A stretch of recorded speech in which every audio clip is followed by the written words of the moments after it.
Sausawan mo ay suka na napakaraming bawang, sibuyas at pinigang sili sa crispy pork belly or liempo na ipinirito. Let's get it on!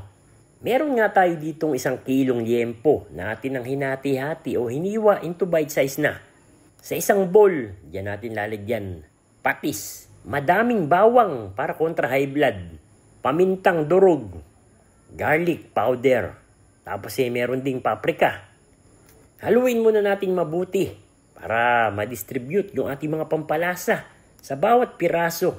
Konting suka, 7 piraso ng kalamansi. Alam niyo naman, meron tayong puno sa likod, kaya easy yung kalamansi para sa ating pagluluto.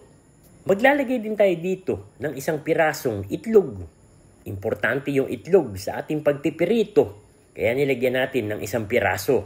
At para lalong magpa-crispy dito sa ating pork belly, naglagay tayong cornstarch at all-purpose flour. At atin na nga itong hahaluin mabuti hanggang ang lahat ng bawat piraso ng pork belly ay malagyan nito.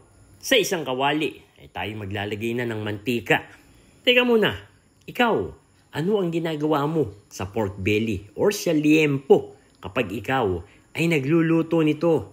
Paki-comment mo naman dyan para malaman din natin o nung ibang makakabasa kung ano pa ang masarap at pwedeng gawin sa liempo.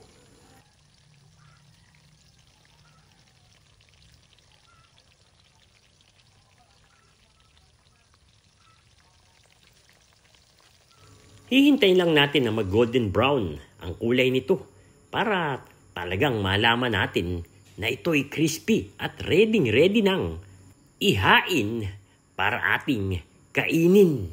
Naglalaway ka na ba? Mas lalo kitang paglalawayin. Eto na. And there you have it, KND Nation, mga kadadilicious. Ito yung ating crispy version ng pork liempo or crispy pork belly. Hinay-hinay lang din sa pagkain ito. Alam niyo naman, kapag sobra ay hindi maganda. Kaya alalay lang at baka naman ikaw ay matumba. Kapag medyo nagkakaedad na, ay iwas-iwas muna. Lalo pag sinabi ng doktor na ito ay bawal na. Huwag masyadong matigas ang ulo para hindi ka magsisi kapag ito'y bandang huli na. Nung tayo na may medyo bata-bata ay natikman na natin ito at alam na natin ang lasa. Kaya pag ating inulit-ulit pa, abay bahala ka na.